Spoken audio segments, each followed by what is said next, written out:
11th. Thank you. April 11th is the release date for the book. So because I got a Kindle version, my book's probably going to come today, right? Because it's electronic, it's easy to come across. So I'll likely get it.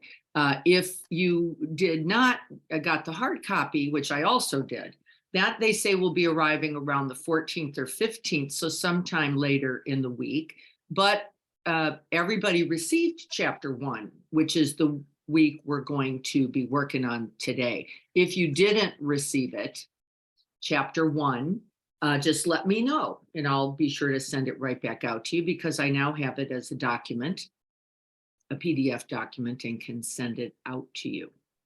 So why Sharon Salzberg? Why real life? Well, if you know anything about Sharon Salzberg, and I don't want to take a long time on her story, but she was based essentially an orphaned youngster.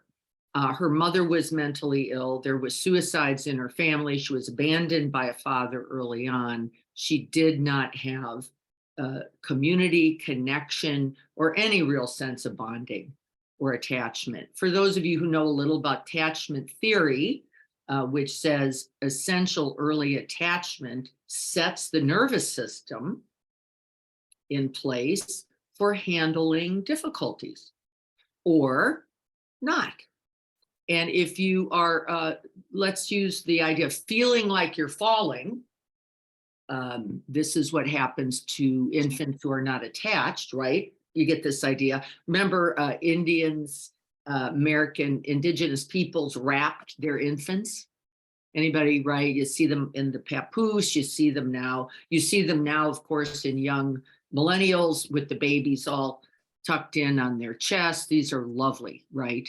And essential bonding, essential felt sense of groundedness, rootedness, connectedness, and learning, amazingly, not only the big fears in the 70s were that, oh, well, the baby will just cling there forever and never become autonomous. Well, in our culture, that is not a problem, because we demand autonomy, we demand isolation, we demand you do it by yourself. And in fact, if you say anything else, you're weak, right? And we stick kids in cribs and we put them in other rooms and, right, handle it.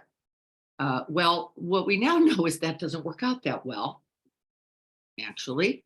And what does work is that sense of groundedness, connectedness, and that, in fact, even infants before the age of 2 can distinguish voices, you beginning to be different than me, right? That this idea that you just become merged and can't distinguish and then stay dependent, needy your whole life is just not a truth.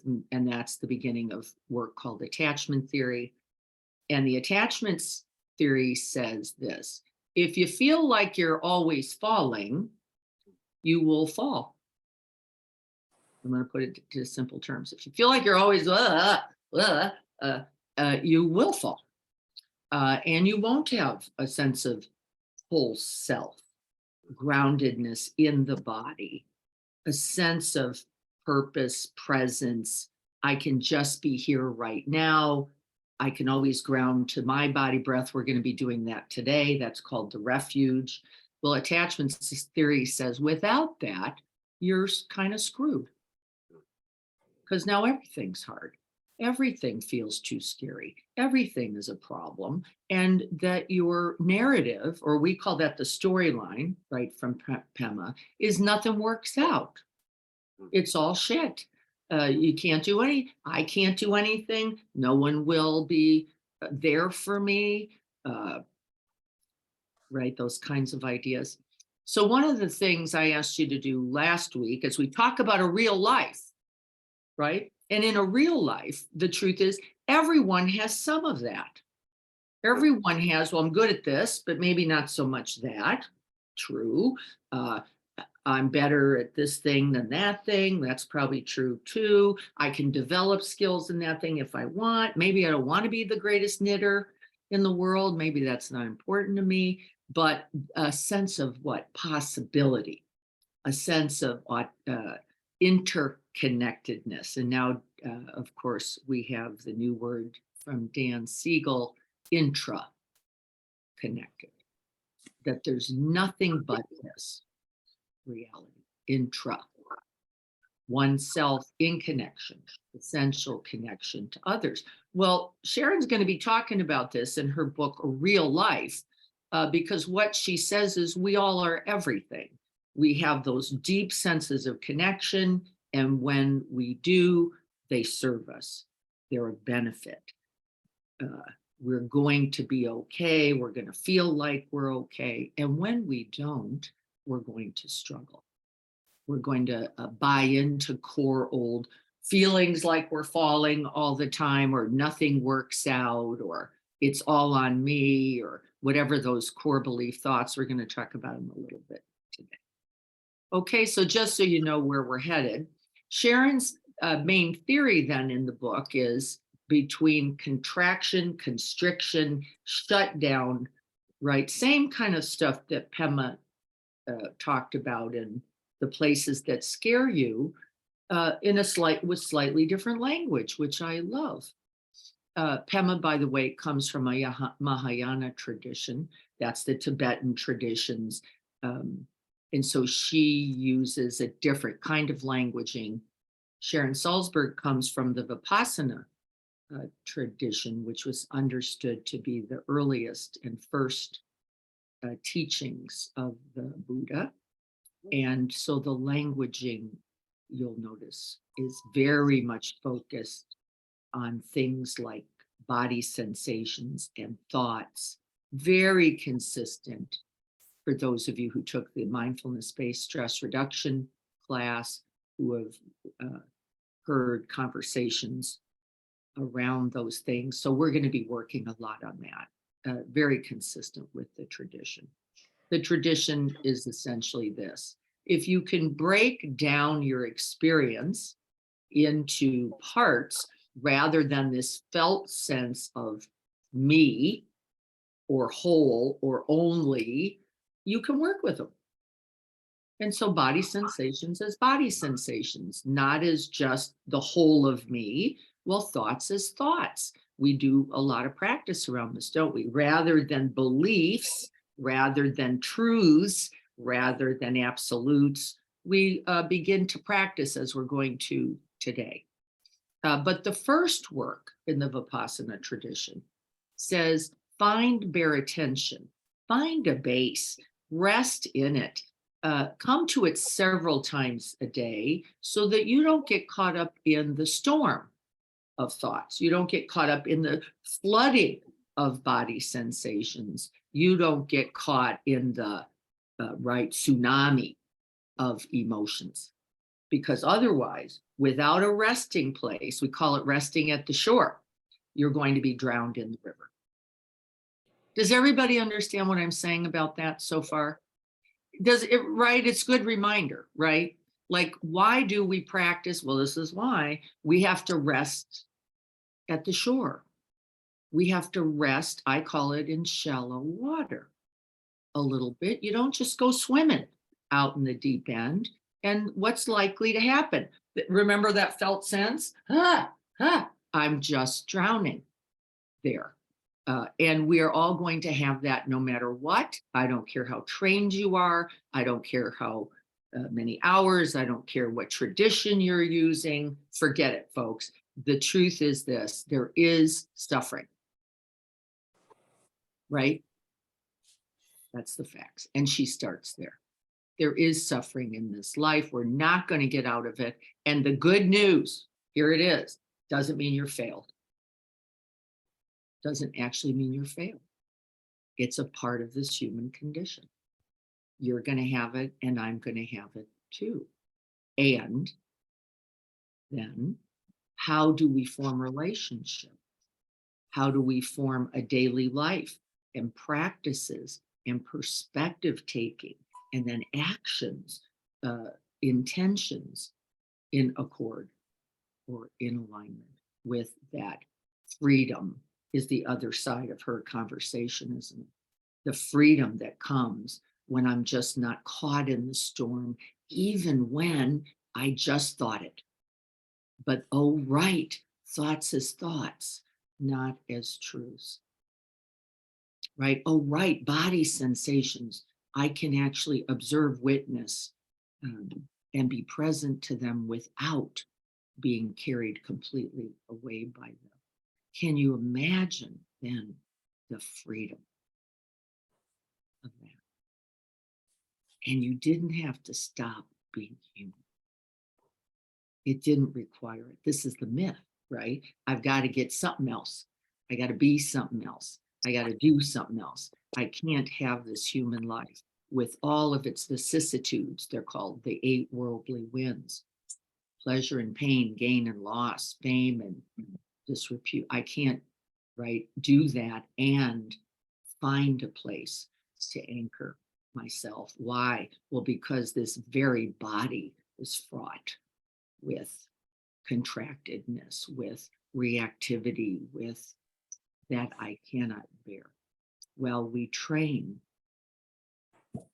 for that, and it is useful. We train to go, okay, body sensations is body. We're going to do that today. And in fact, find refuge. Isn't that crazy? Right in the tight belly. We don't even have to get rid of it. So we have spent a lot of time, all of us, and I am included in the all, thinking I've got to get somewhere else. I got to be some other way. I got to do it differently. And by the way, that's not necessarily a wrong aspiration, right? Like Angulimala, by the way, who would murder people and take their fingers and make them a necklace, right? Well, I think it was a good plan for Angulimala. Probably not a good plan. Probably not something I should keep doing. Probably not going to be a benefit to me or others. Well, good for you. And he couldn't stop. He couldn't stop. It became a compulsion. It became an addictive thing. The only time he felt okay. Now we know something about ourselves here, don't we? We know a whole 6-foot bag of caramel corn's probably not gonna be too beneficial. Right? We know that extra coffee. We know that extra work. Right? We know that not attending to bills or taxes or partners or children or is not going to be a benefit, and yet we're caught, aren't we, in the constriction? And so the minute we know we're caught, right, liberation begins. We now practice, and that's what we're going to do now. I'm reading here. You didn't receive it, Brenda? Okay, I'll get it to you. Good morning, Allie. My mom was given a shot that dried up her milk when yes, that was a common practice, actually, Robin, in the 60s. Because it was very inconvenient. So sad. It was for so the inconvenient. the to wealthy feed your people. children. Yeah. The wealthy people did it. Yeah. Like, who's got time for this? Now, this is a part of our insanity, isn't it? I don't have time to, but guess what I hear every day? I don't have time to be home with my kids. I don't have time to go out once a week with my partner. I don't have time to talk to my partner for 15 minutes a day. I cannot get couples, cannot get them to talk to each other for 15 minutes a day. How constricted, contracted, and addicted is that? And you know what's worse? We get kind of comfortable doing it, don't we? We go, it's just the way it is. How many times do you think I hear that a day? Every day. Just the way it is. No, it isn't. No, it isn't. It's just the way we are. It's not just the way it is. There's no it. That's us and others. And we're going to begin practicing today, because if you can't find time for you in a day, how many times have I heard that? Yeah, you can't find time for you in a day. How do you find time for anyone, anything, anybody? It's not possible. And then you just keep noticing the little of the, right, just stuff, and then stuff, and then they got it, and then more stuff. And Right. And so this is a part of our crazy, our insanity, and in fact, a part of what we're going to be training to work with. So we're going to get ready to sit. We're going to practice on the refuge points. Refuge points. Allie, who started with us long, long time ago, will go, oh, I know this one. This has been around a long time. So let's get ready for that. I've got record on in case people are going to need to review this. This is good. And so finding a place where you can make contact, however you're going to do it, with the sense of the breath and the body.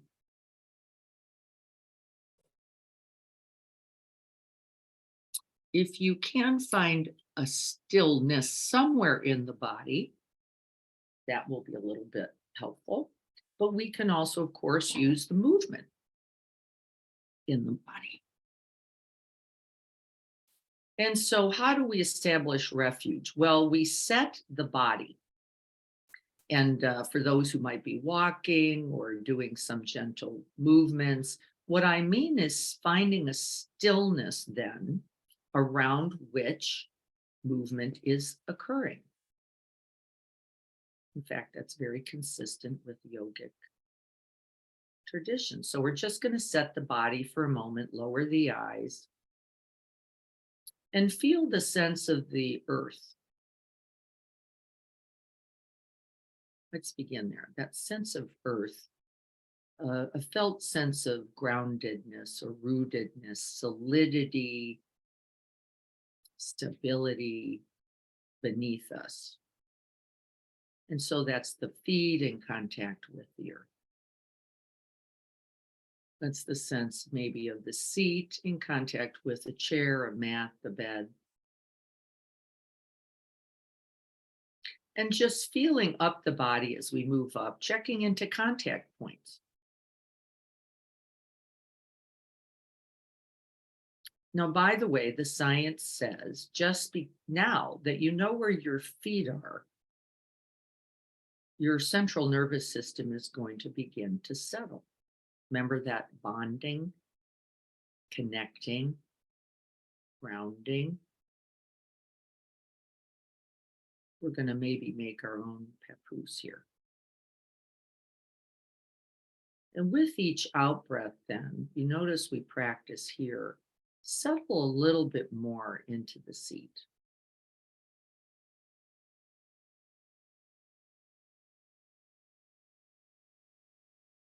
Drawing the mind down into the body down into the stability of Mother Earth.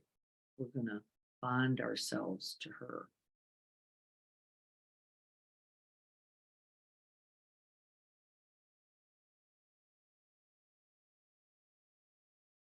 And then if you could imagine as you're breathing out, letting the whole of the body begin to soften.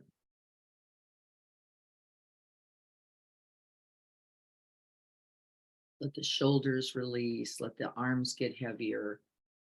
Let the hands release, relax, and come into contact with the hands, the lap. Look at all these contact points. These are all available to you at any time throughout the day. One of the practices this week is going to be to stop throughout the day, ground the feet, the seat, the hands for at least 3 breaths. Reconnecting.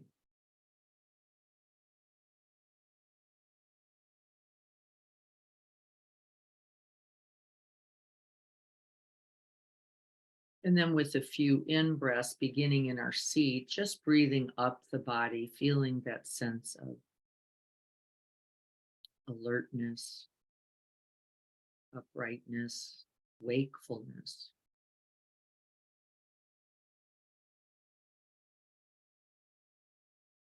Watch the tendency to hold the breath.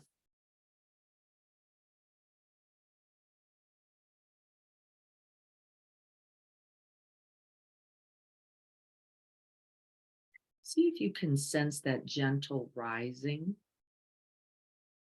expanding, filling. We might even say opening, awakening. Each in breath. Watch the tendency to exaggerate the breath for it. You don't have to do that. It's already doing it.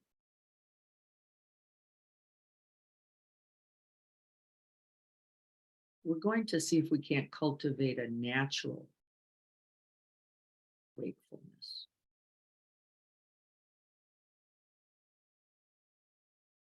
And then with the out breath, once again, we're just releasing, stabilizing.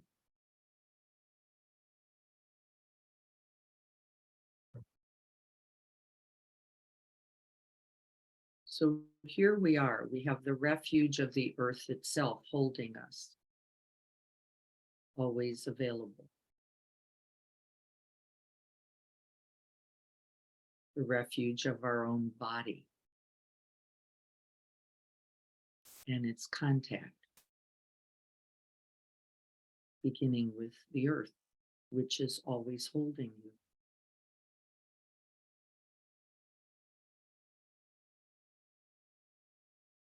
The body itself, holding itself, maintaining this posture and that felt sense of connection, not only to the earth, but to yourself, holding your own hand, grounding in your own felt sense of the body.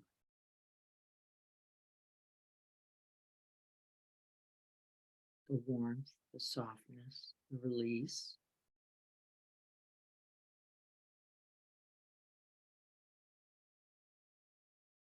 The soothing, settling.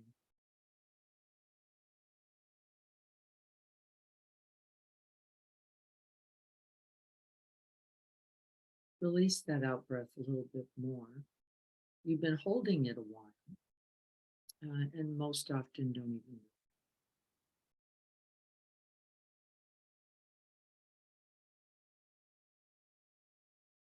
A little more release in the out breath.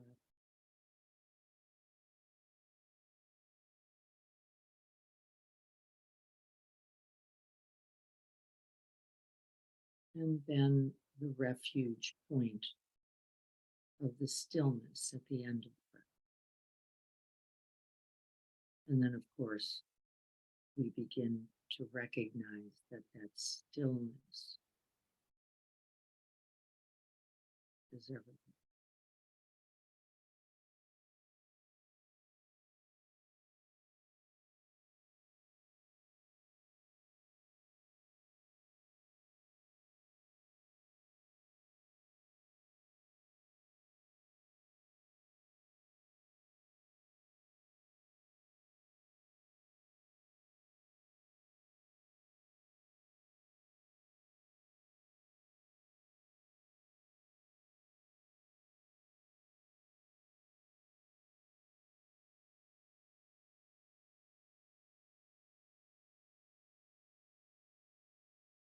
See if you can actually enjoy the movement, the rising, falling, completely present to that experience.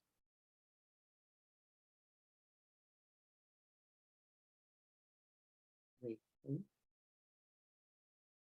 stable, still.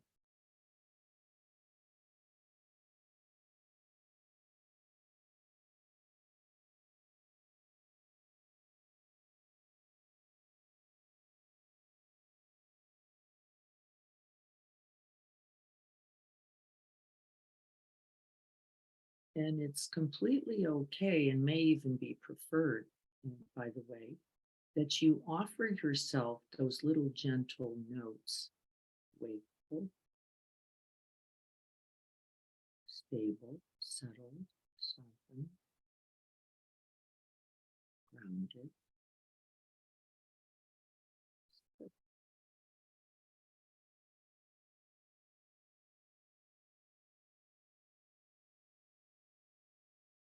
there is any point within the breath that can offer refuge, shelter, support, stability, be a guard, a light.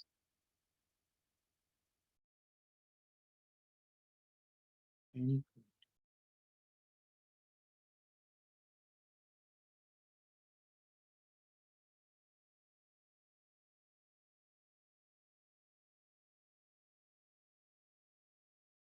Press back just a little more.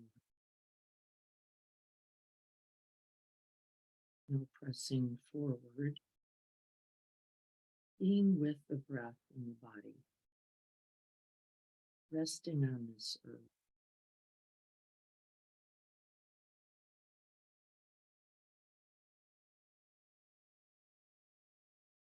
In connection.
Wakeful.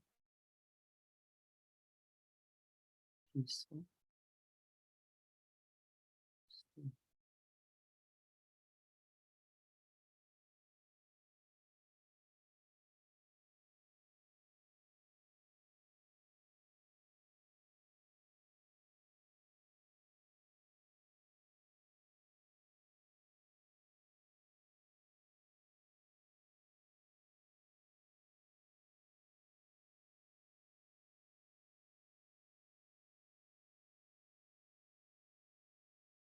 You could imagine that a loving mother gently rocking her precious child.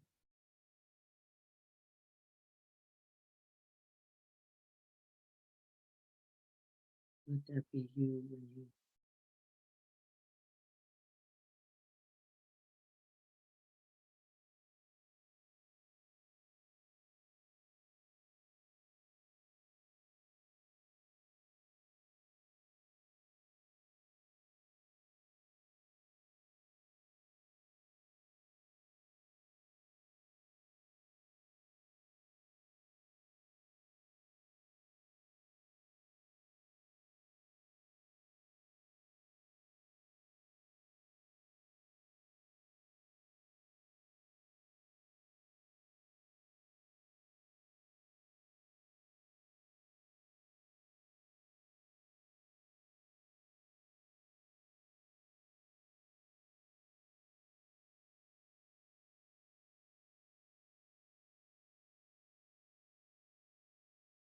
the refuge of the earth,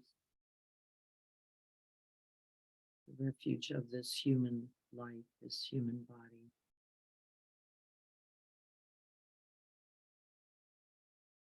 Refuge of the breath.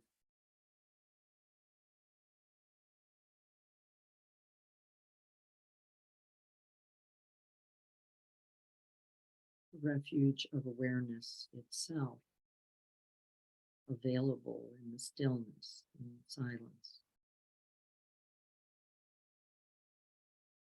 in the vast open space.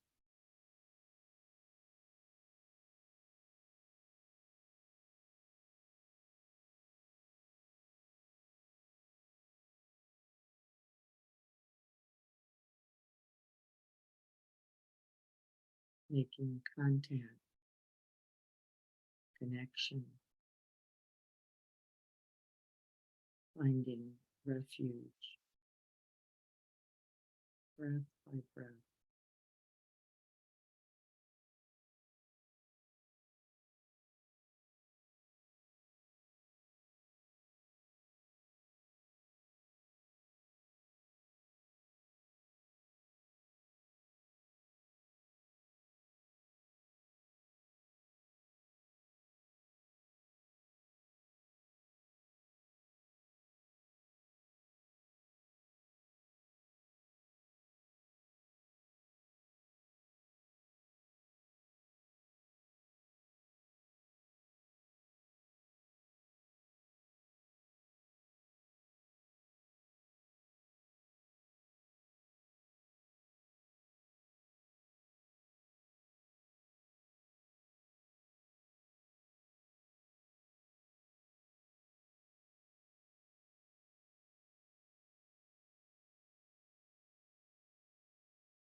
And then this refuge of awareness,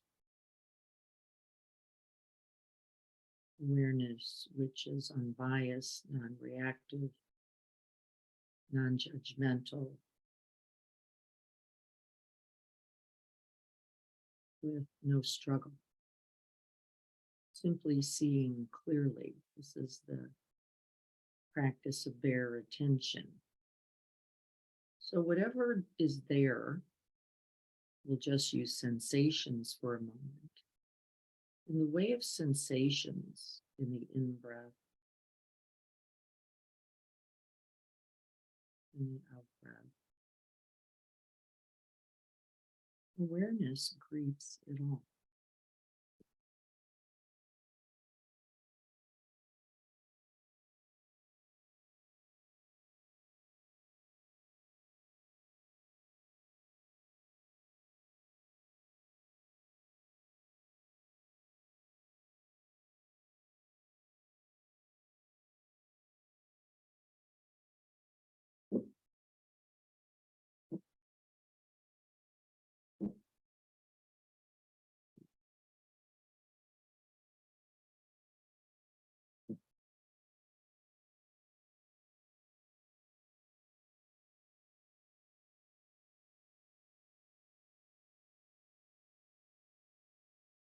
Hot or cold, tight or loose,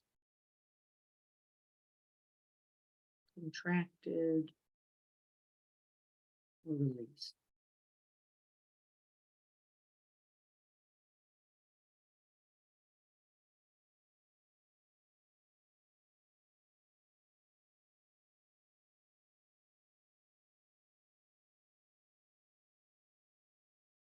We're not trying to be some other way. We're not trying to get rid of anything.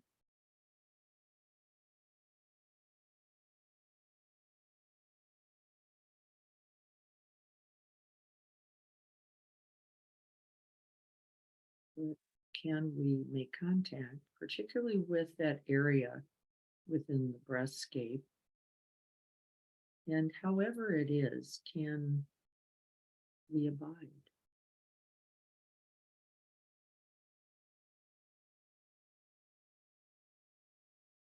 This is that essential refuge of bearing witness, staying with. We do not abandon ourselves.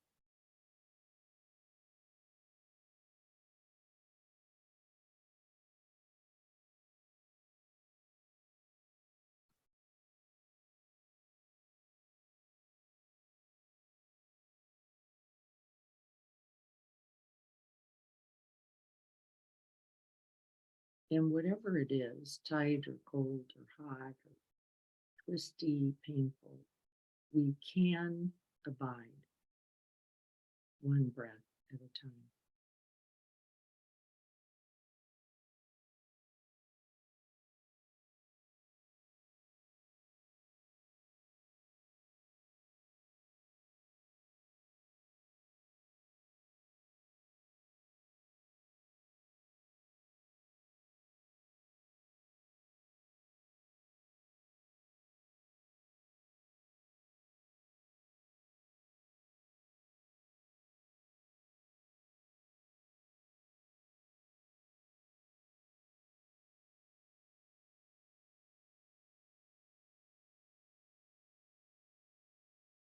Awareness is the ocean that holds the wave.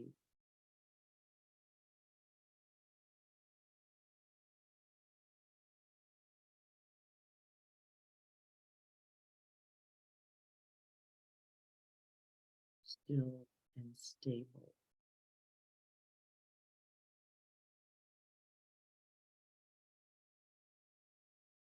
Just beneath the surface.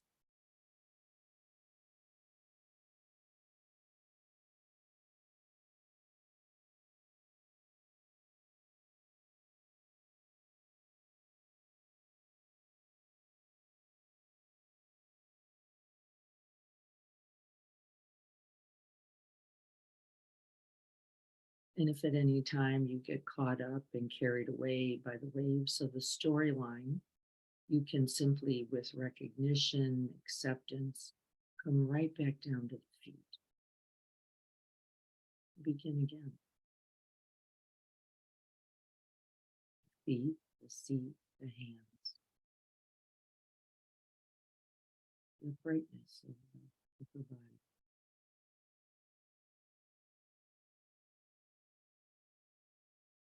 Beginning again.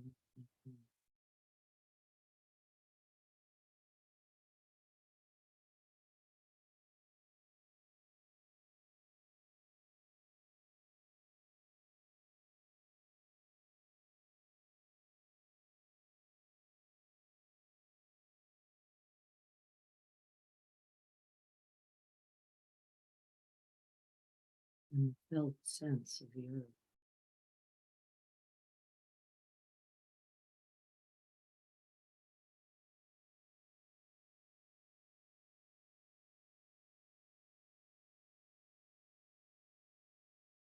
Holding us to her.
And then beyond the bare attention, beyond the bearing witness,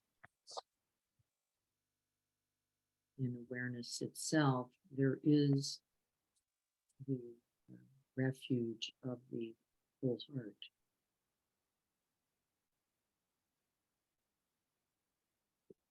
One's wholeheartedness, open-heartedness, Sure. kindness, or compassion, and of course all of it. And so can we feel into the heart space? And we only do that when one of two things. It's we're just doing an inventory, an inquiry, how am I? And how am I as it relates to the heart space or one's emotions or feeling tones. And also to know how we really are fully. And also when we are in some way activated, we check in regularly in this heart space, beginning with the physical heart space, just seeing where the sense of ease and openness. We see if we can create a breath space right here in the area of the heart space.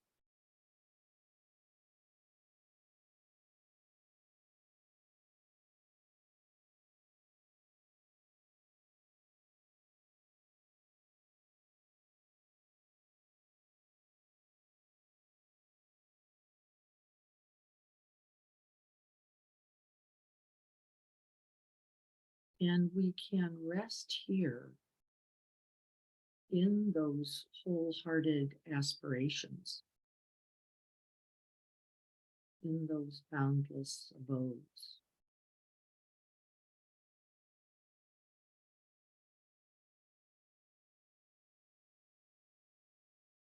We can remember, recite, feel, or imagine those essential aspirations for loving kindness.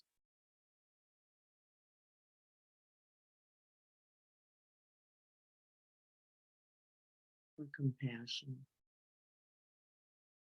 and the end of suffering.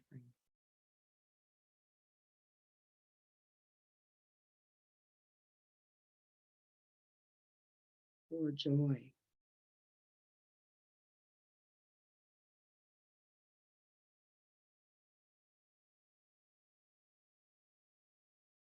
And for equanimity.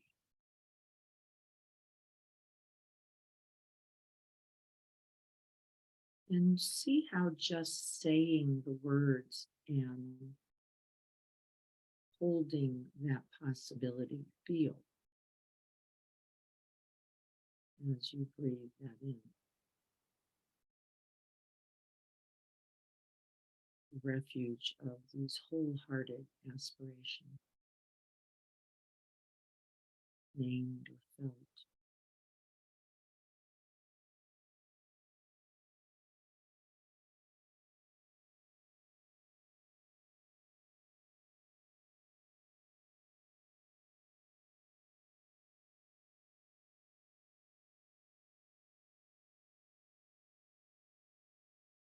May we all be happy.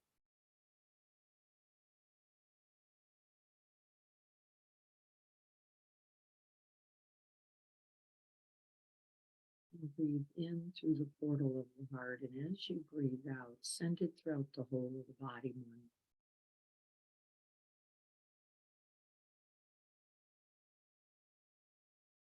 Immerse yourself in kindness.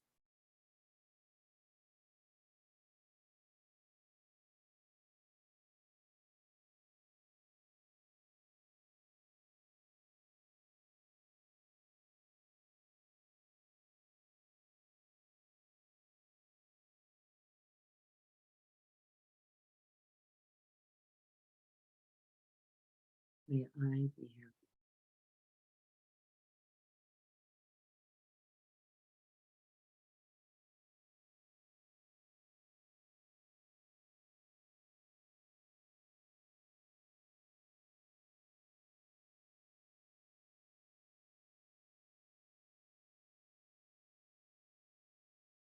May I be free from fear, from pain, harm, and all affliction.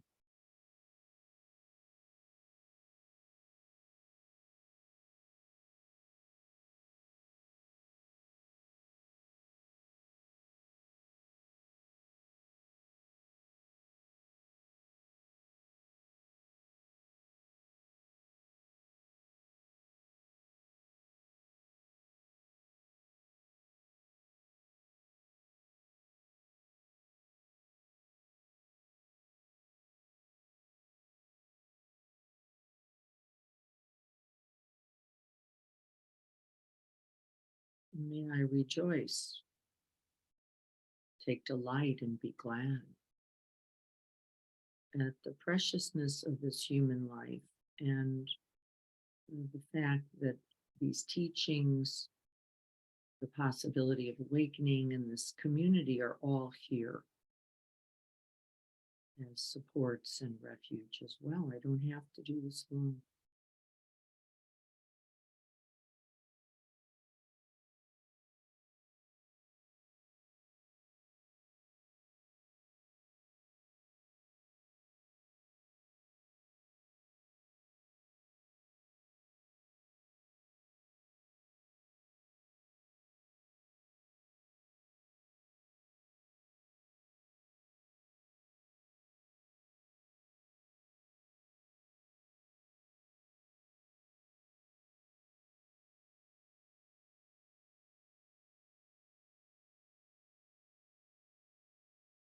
And may I rest in the lap of my own awareness, my own wisdom, my own compassion, and my own aspiration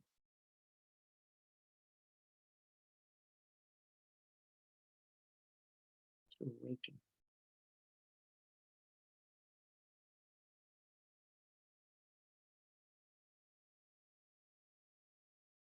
Free from contraction, free from being knotted or jangled or caught, unhooked, untangled, unknotted, and free.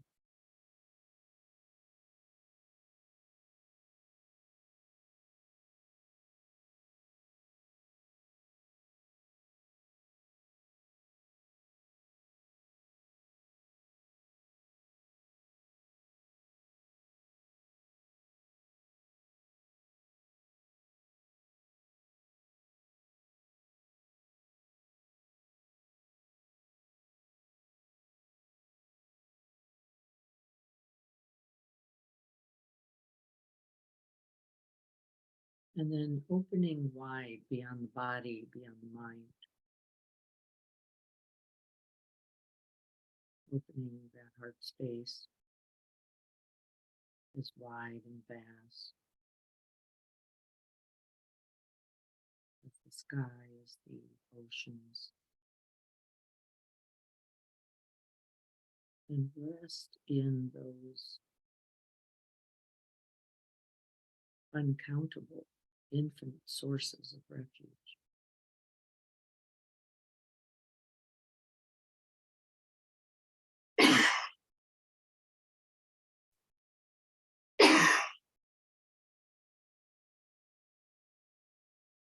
In just this one breath.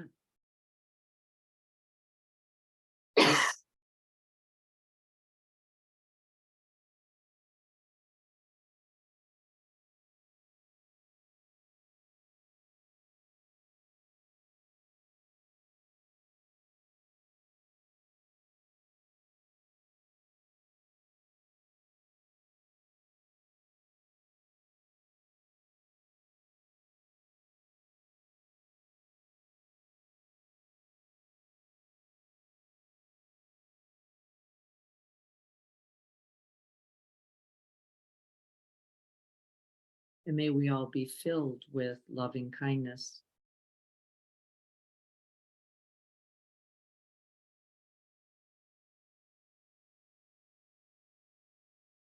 And may we be well.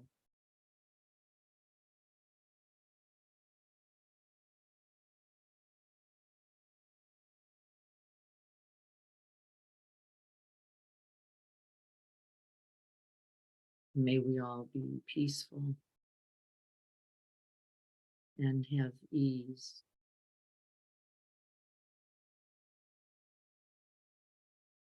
And may we all be happy.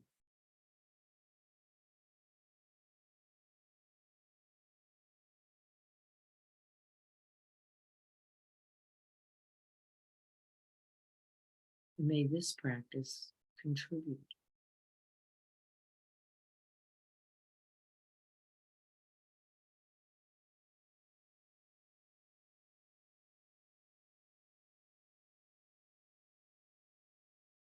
and may it continue.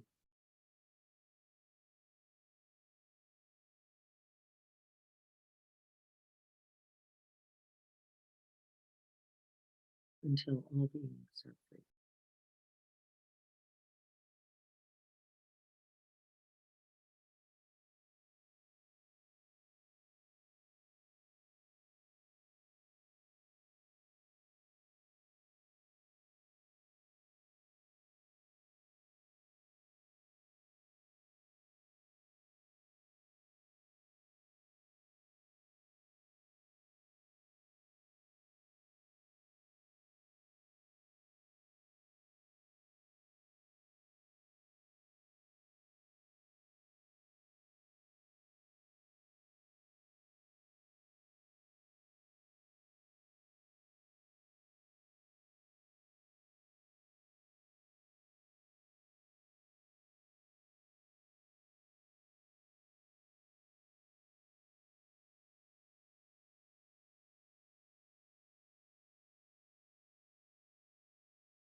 So while you're just checking in with the body, seeing how you are, seeing how you are now that you're remembering, the infinite sources of refuge. And the question I have for you, you can write it to me or you can write it to everyone, whatever is best for you. What did you notice?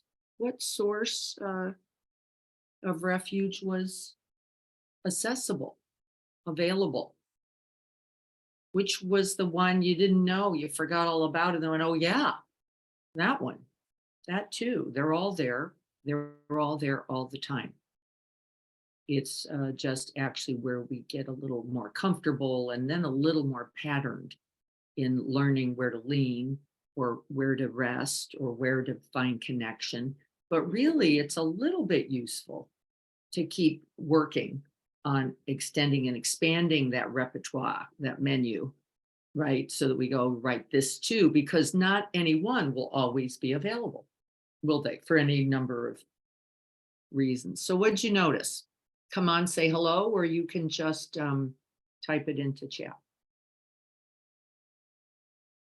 What was accessible and what wasn't? That's the beginning of our understanding contractedness versus openness, expandedness. That's a part of the investigation and part of the inquiry.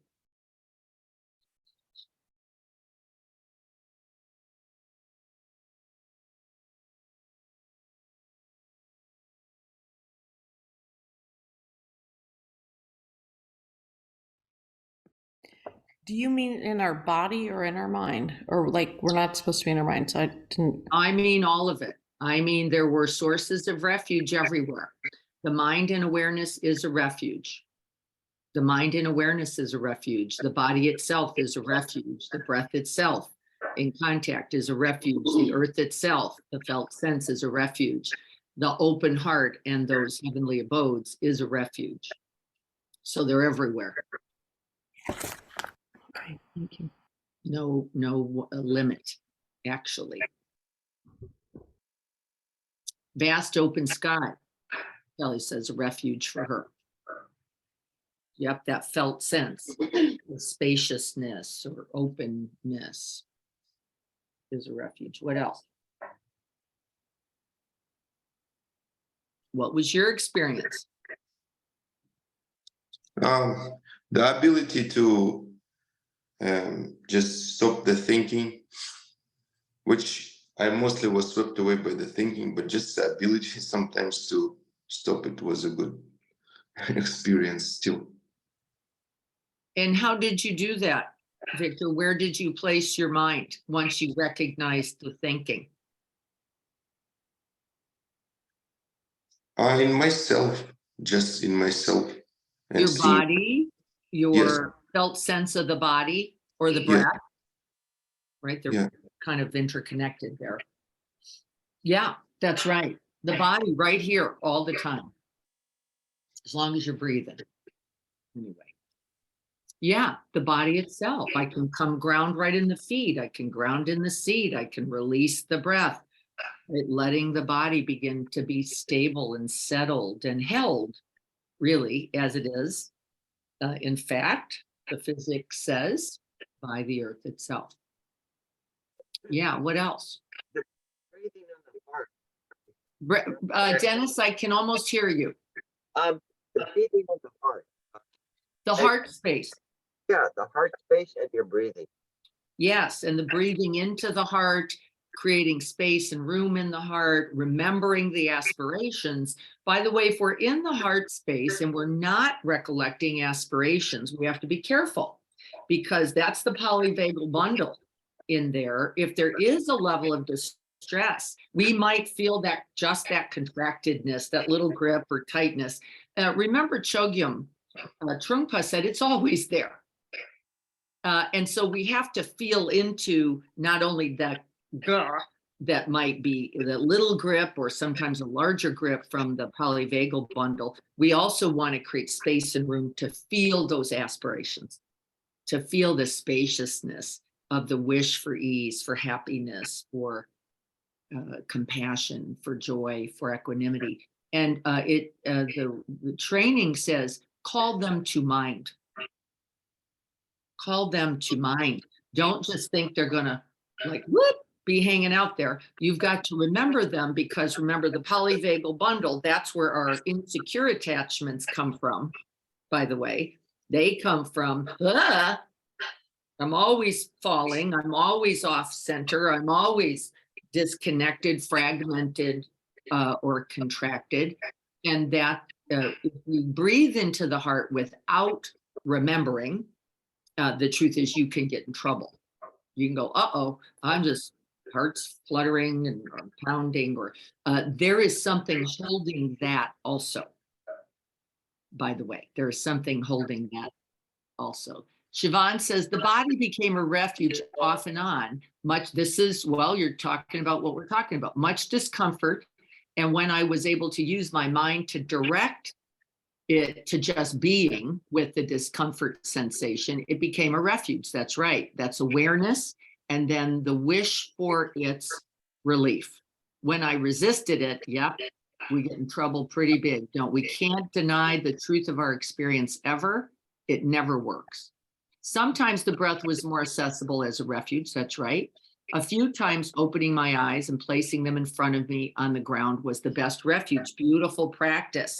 Thank you, Siobhan. It is true. Sometimes using the eye door just to gather open space, to ground into a sense of groundedness, sometimes even to find a loving object, right? I have an altar filled with things. I can place my eye there any part of the day and really find refuge in the things that are there. They're there for that reason, right? They invite that felt sense of refuge for me, particularly the heartstones that have been gifts to me, the picture of my father, right? Other more iconic items, really, but it's what works for you. And by the way, works is a delicate word, right? Works. I don't mean, and then I just magic. It means I have to invite them that felt sense of protection, that felt sense of ease, I have to invite it and then find it once again within myself. Also, Dennis says my Christopher came to mind and I had to send him loving. Good. Well, you did send it to him. Good for you, Dennis. That's likely a continuous practice. Likely a continuous practice. Do that as often as we can, and then make sure to send it to yourself in your own suffering that you don't have more of the connection you really want with him. That's as important as sending it to him. Make sure you send it to you as well. Okay, do we get this idea of refuge? What other questions do we have about refuge? What was like, wait a minute, is that really gonna, what's the inquiry there around refuge? Victor, do you have something? No, not yet. Okay, I saw you light up. I have a little bit of a question. So this happened at the retreat as well. Like I felt the refuge of that. I think that I'm getting what you're talking about. Like when I get into my heart and then when you say like open into the vastness, Yeah. and then I get this like strong sense of relaxation. I can almost feel it like in the back of my eyelids. Sounds. Yeah. And then I feel like I'm almost nodding off. Like and I don't know if I'm supposed to go to that level or not. Like I'm still aware, but Yeah. it's a really deep sense that I feel like I'm almost going to fall asleep, but I'm not. That's probably a potential for a couple things, Felicia, and there's nothing wrong in that. The very noticing of it is the practice, and you did that. Like there I am kind of feeling this floaty, sometimes people might say a floatiness. I think that's where the idea of levitation probably came from. The body falls away a little bit. So there isn't as quite as keen a sense of the body. The body becomes more diffuse. We call that vague awareness. Like I can't even feel my legs, my feet, like where am I? Almost. And then that's a lower brain wave. And so that lower brain wave is in more relaxed state and also can go towards sleep. So you just want to see where you are, right? Because there's also kind of what we call lucid dreaming state, which is I'm here, I'm just not as connected in all these, like body awareness is not quite as present. The jhanas is what they're called in this tradition. And it means the focused attention can become so stable that we just rest in it. And it almost could feel like we're little bobbers on a river, right? Just a little, and I don't know so much. I'm not thinking about the words really. I'm just in this ease, right? And I would say never fight with that. And if you go to sleep, so what? Yeah. Then you fall asleep, and then at some point you'll know you fell asleep and go, wow, I missed the whole thing or that half a thing. And probably it was fine. Right. So I wouldn't worry too much about it. And I think as we practice in those lower brain waves, we become more sophisticated with them. So we go, oh, I'm really now recognizing the restful space and then the checking out space. And wait a minute, I can get back to restful. And then I noticed I lost it again for a minute, and then I came back. And so that just becomes part of the play and part of the work. Like, is this resting or is this checking out a little bit or spacing out a little bit? And they're very fine lines. Well, yeah, I found it it was like a great place to be. It felt so like really thinking, but I was it was almost euphoric. It was, but I was hearing you, so that's the part that I was like. So then I would say you're right at that edge. Weird. PT, P-I-T-I, PT, which means a kind of blissful.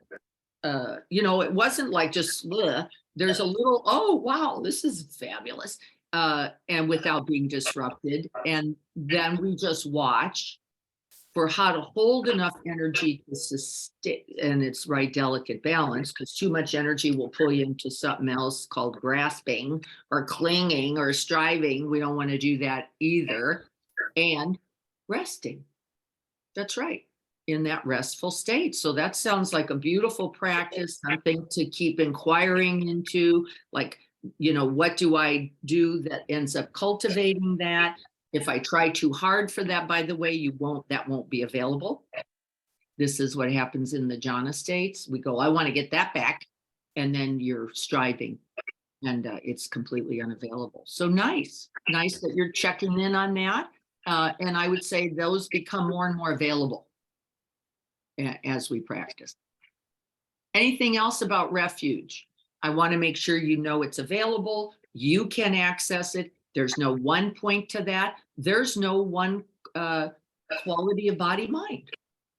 The minute I know I'm in restless mind, the minute I recognize I'm in feeling a slight contraction in the heart, I can open space for that too. And be right back in the refuge of open space. I can choose that. Can I hold?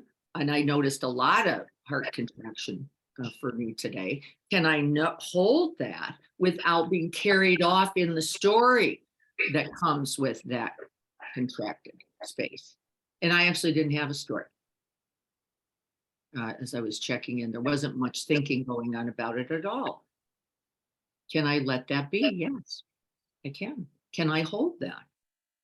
Yes. Can I be refuge? Right? To that aspect of that part, that reality, that moment. And the answer is yes, I can. All right, let's look at the book. I'm going to lower this a little bit. Let's go to, see if I can find this for us. Here is a quote. Can everyone see that now? This is a quote by Sharon in chapter 1, and it's one that she will be talking about today, by the way, I think at 4 o'clock. So if you haven't signed up for the interview, you can do that for free. It'll be Sharon Salzberg talking with Dan Harris, a lovely practitioner, has written several books himself. They're going to be talking together. You can get on her website to find that. And here's what she has to say. The quality of our lives can be limited by the thought patterns that produce much of our constriction, such as unexamined assumptions. Now, in the Eightfold Path, we call that view.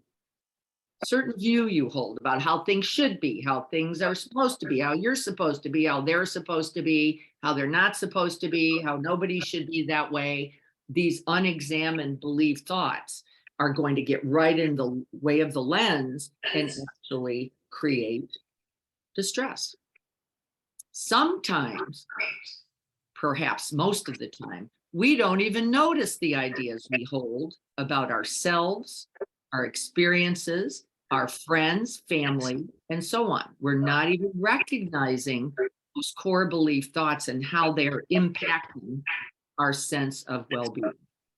We tend to accept our preconceptions, judgments, hasty conclusions, and anxieties about the world as truth.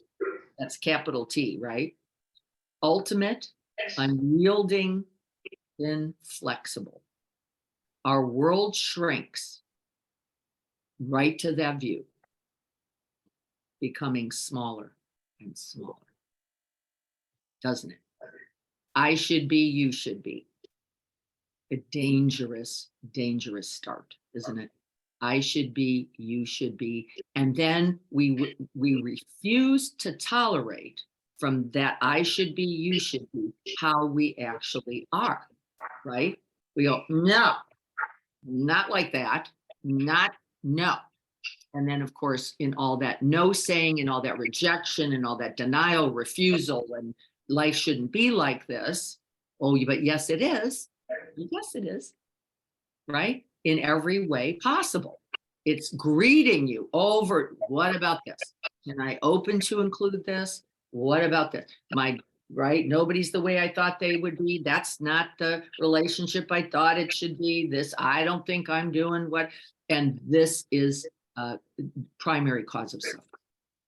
Why? It rejects the reality that, in fact, it's like this. There it is. So if you hear yourself today, as you will 10,000 times if you're paying attention, not like that. No, it's essentially no to life. Nope, shouldn't be like this. Why are people like that? Don't we love to blame them? I don't know who they are, by the way, those people. That's just us. You know, it's us going, no, they, the theying. Notice the theying, notice the theming, the weing, and the Iing. Pronoun problems everywhere. Whew. Everywhere you go with the pronoun. In fact, you could just pay attention to your pronouns and wake up a bunch. Couldn't you? Just listen. They, him, her, it, me. Pay attention and watch your belief thought. Because you are saying something, if you're using a pronoun, about that probably. If it's not a complaint, I'll be surprised. I'll be surprised. Because mostly, what's the percentage? 17 times as likely to be a complaint. So I want you to notice pronouns, right? I got to write this down because I want us to remember this. Will be a tip to where the problems lie. He, me, she, we, they, them. Watch the habits that come with it. There's a belief thought attached to that. Yes, there is. Because you're saying it, and there's a reason. If you're saying it out loud, there's likely a reason. So we're going to watch for our pronouns as they relate to core belief thoughts. And as they relate to core belief thoughts, we're going to notice that we have a preference. And the preference often takes the shape of a complaint. That's the constriction she's talking about. Now, what Sharon said wisely, by the way, and then we'll look at the chapter, she said, often begins as a thought. Often begins as a thought. We now know we cannot say always. Because now we know, and our trauma theory is showing us that now there is no thought. There's simply the body's memory, and it comes from a bottom up, we call it, and it ignites, floods, and activates, and you're going, what happened? What happened? Like I wasn't thinking anything. And the body memory just looks like, activates, pulls up, and you're going, I don't know how I got here, but I'm feeling like a wreck. This happens, of course, in PTSD, other trauma experiences. My husband pulls a knife out of the drawer, and I have a trauma experience with a knife as a child. By the way, it was nothing endangering me, although it felt certainly like it was. And he pulls that knife out, and I don't have a thought. I just, my body just goes, I watch somebody get their hand cut on a movie. Libby's here laughing because I just go, like, why? Why did they have hands cut in every movie? But every movie practically feels like there's somebody slicing off something in their hand. My trauma. Now, you know what's amazing? My very owning that has made it more workable. I just have to say, that's from there. This is a truth. I don't have to try to be different. I don't even have to get rid of it. How do I take good care of myself? Well, I might just go, blah, blah, right? And allow my vulnerability. That might be the greatest act right there. So we're going to pay attention to pronouns, how we're using them, that they're often attached to a preference at the minimum, and more often a complaint about. And I want us to watch for that. Now I'm going to go to the, I hope I can find this. Let me see, folks. I don't want to do this again. There's that. Let me see if I can go under this.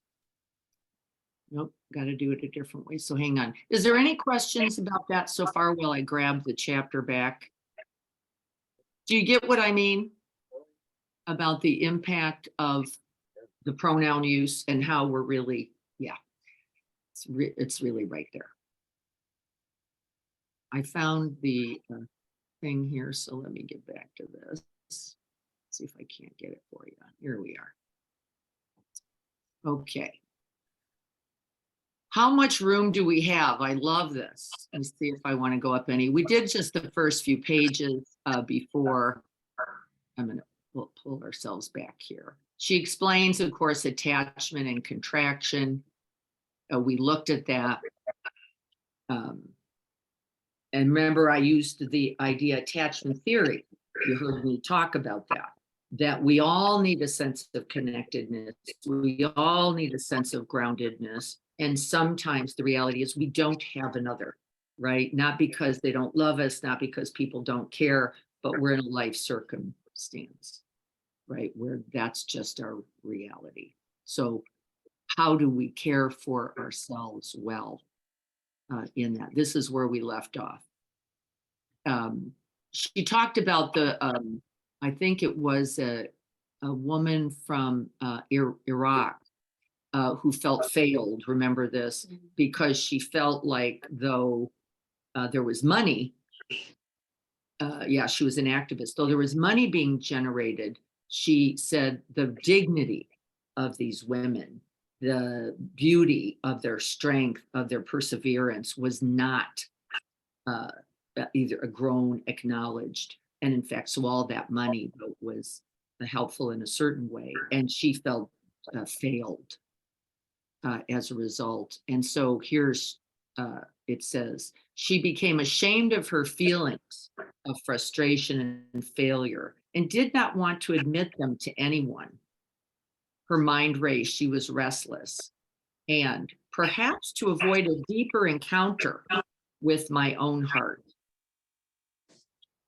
she gave herself more work, more activism, more, rather than touching, right?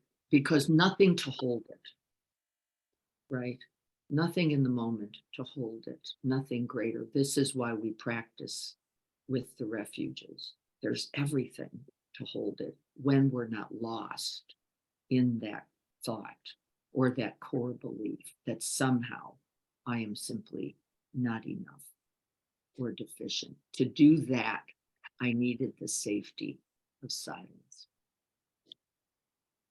to do that. And that is the practice for us all. Our attachments to who we think we're supposed to be are like chains around our neck. Now, remember, I said we're going to pay attention to pronouns, and the biggest pronoun that you're going to need to pay attention to is which one? The I, me pronouns. By the way, you won't be mostly saying them. Will you? You'll be thinking them. This is why we're going to pay attention to pronouns as we say them, a certain manifesting of those core belief thoughts. Remember, what you say about others, you have already believed about yourself. What you say about others, you already believe about yourself. You're just projecting the shadow, we call it, the part I don't like, onto the other. It's why I'm noticing and speaking to it. So if you catch the he, we, they, them, you can go, what's the I in that? Now here's the tricky part. Mostly we don't claim it. Mostly we project it. And so rather than go, yes, me too, I don't like that in me. I don't like the disregarder in me. I don't like the blamer, the shamer, the judge, the critic, the condemner in me either. We just see it in everybody else. Right? So when you're saying everybody else is stupid, guess what? You're hating that about you. I know. Right? And we're going to have to be making contact with that core belief thought so that we don't keep projecting it out to the world. That constriction, contraction will cause us deep harm. Being compassionate ultimately towards it will be the end of the dilemma. It'll take us some time. Attachments are attachments. When we value ourselves because of what we accomplish, how much we accomplish, what we get done, our souls are forever held hostage to these requirements, is what I'll say. Right? It's gotta be, I gotta work this hard. I gotta do this much. I've gotta, and of course, people like activists, as an example, get worn out, don't they, pretty quickly because they don't allow for fatigue. They don't allow for the truth of their own vulnerability. We can learn to recognize assumptions for the thoughts that they are, rather than cleaving to them as ultimate defining realities that we're bound to. So you could do a little experiment, and the experiment could look like this. I am, and write some words down. I am, what is it you think you are? And then look for all the ways that is and is not true. And they're both there, aren't they? There are moments of strength and moments of not strength, right? True. There are moments of wisdom and moments of not wisdom, true and not true. There are moments of loving and moments of not being so loving, right? And it takes a lot of courage, I think, to look at the whole, right? Rather than just feed the I am this and you.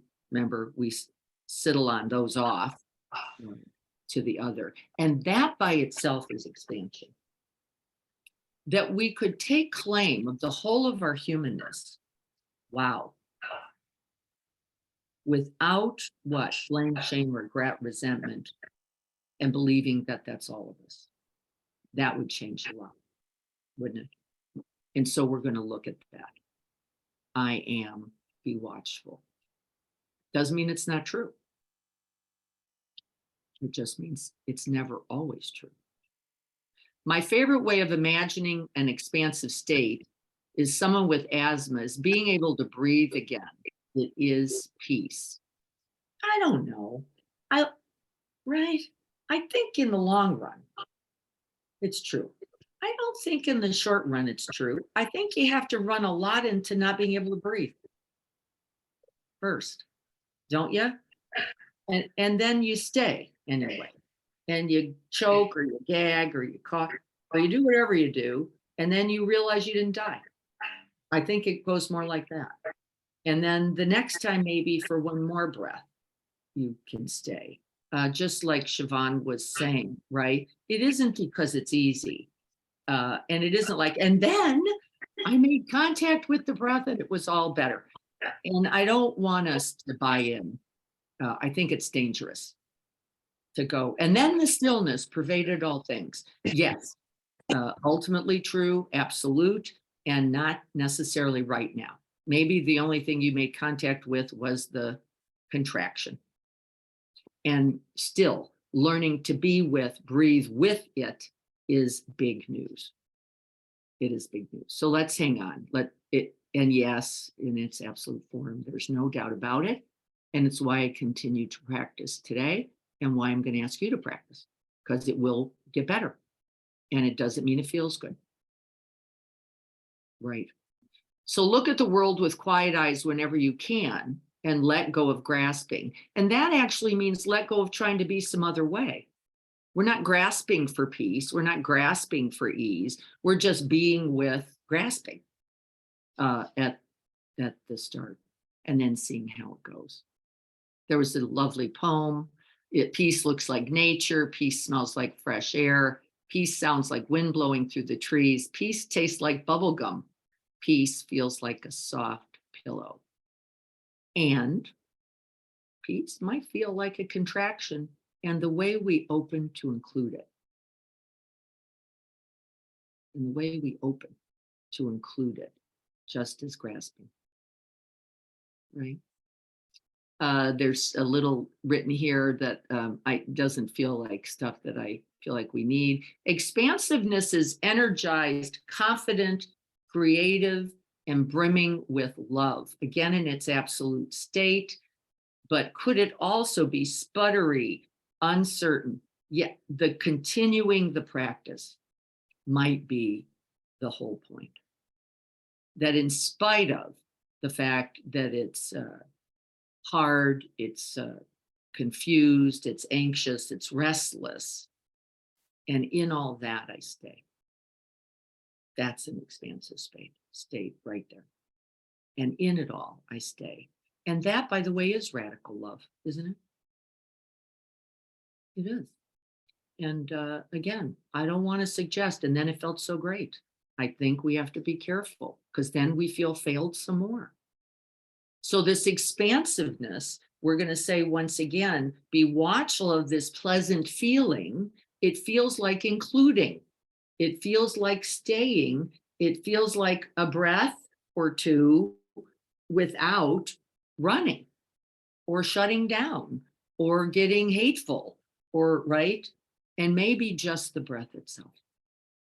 That's all I could do is breathe it. I don't even have a great idea about what else to do. Isn't this more real? I think so. Now, we always want to share the absolutes because that is its ultimate end. But I don't want us to think we're failed if I choked through 3 more and then had to run around the block. Well, how beautiful and spacious is that? It is the freedom of letting down the burden we have been carrying. That means to be some other way. That's the burden. It leaves room for our fundamentally loving hearts to uncoil and lead us onward in a type of openness, even when we're choking. Right? And maybe especially when we're choking. Holding on to bits of knowledge sometimes seems like the enemy. Direct experience seems more expansive. I don't know. I think direct experience cannot feel so good as we were noticing, as we were reporting. Moment to moment presence can, however, hold it all, and it is true. And it is true. So let's see if we can't work with that. I think I'm going to leave it here. We'll come back to this chapter because most of us won't have chapter 2 yet. How much room do we have is where we're going to pick it up next week. How much room do we have? And I don't have the page, I don't think. Let me look. Doesn't look like it. How much room do we have? And the answer is we have a lot of room, which is very cool. Okay, so a couple things I'm going to review. Find refuge throughout the day. Where is it? In the earth, in an object, in the body, in the breath, in my awareness itself, in the heart space where I can offer kindness, love, compassion to myself, even in the midst of the storm. That's opening. That's expansive. Instead of just going to blaming, shaming, judging, condemning, criticizing, or distracting. If I could do that, it would change everything. And it does. In fact, we're going to watch for our pronouns. Who am I? Heing, weing, sheing, thang, theming. And then remember, I aming is right there. Whether you think it or not, in fact, we have an argument with ourselves about this, which is no, not me. It's because I don't do that I can't tolerate that in another. By the way, it's not true. Don't buy it. It's because you can't tolerate it in yourself that you've put it on the other, because then you would also notice their goodness, not just their being stupid. You'd notice their goodness too, because you would have noticed it in you. So be watchful. Okay. And notice the core belief thought, once again, that goes with that. Because these people are so stupid, I can't be happy. My life's wrecked. The world's going to hell. Right? And as long as we're weing, heing, theying, sheing, theming, it's true. It is true. And then all of our hands are in it. And all of our hands are in it. And so we have to be watchful of this. I will write this, send it out to you along with this practice. Brenda, you will get chapter 1 because you don't have it. We're still going to stay with chapter 1 next week because the books will not be available yet. And we have to get more intimate with contracting, constricting, and expanding, and not mistake expanding for feeling good. I think if we get this, at least, it's staying anyway. You get the difference? Yeah. So that, oh, light and bubbles. No, probably not. Ooh, hard, hot, grippy, coffee, right? Oh, and breathing. And breathing with it. I'd say this is the practice. and then watch the beliefs, thoughts that we have about us or them, and make sure we take claim of all of it. Okay? How about that? Yeah. Let's sit for just a minute together, just rest our eyes, let go of all the ideas, the thinking. See if you can't come back under the words into the body. Breathe into that heart space and just greet whatever is there.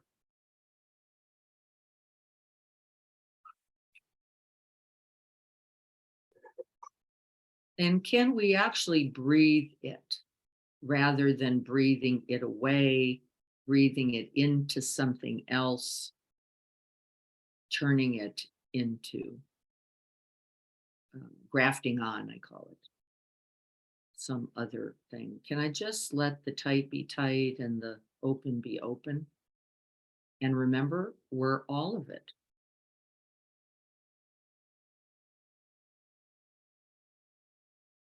And the very willingness, the very presence, and then the very offering. And then I stay. This is the beginning of resolving the attachment theory. I don't run, I don't cut off, I don't distract. From my own experience, I stay and hold and abide and breathe. And may it be so in this breath and in this one,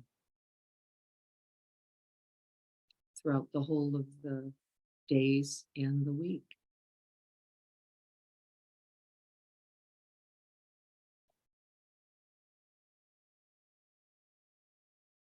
And may we be a refuge. May we be a refuge to ourselves.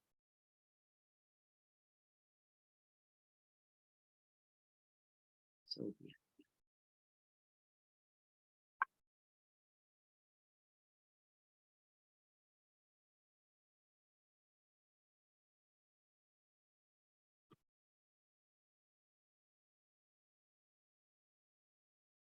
All right, everyone, blessings. Mwah. Much love to you all. Let's do this hard work together.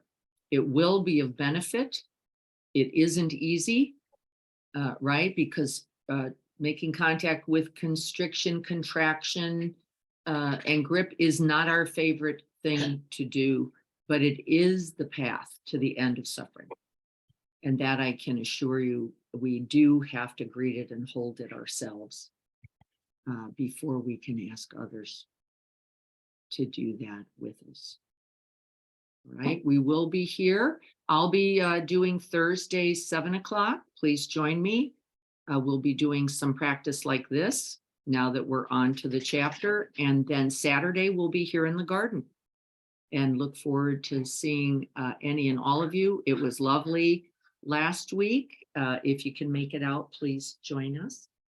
And I will look forward to seeing you then. Thank you all for joining me. Remember, 4 o'clock today, look for Sharon's interview with Dan Harris. She will be talking about real life and this book, and I will be on. So I hope to see you there. All right, everyone. Have a beautiful, beautiful day.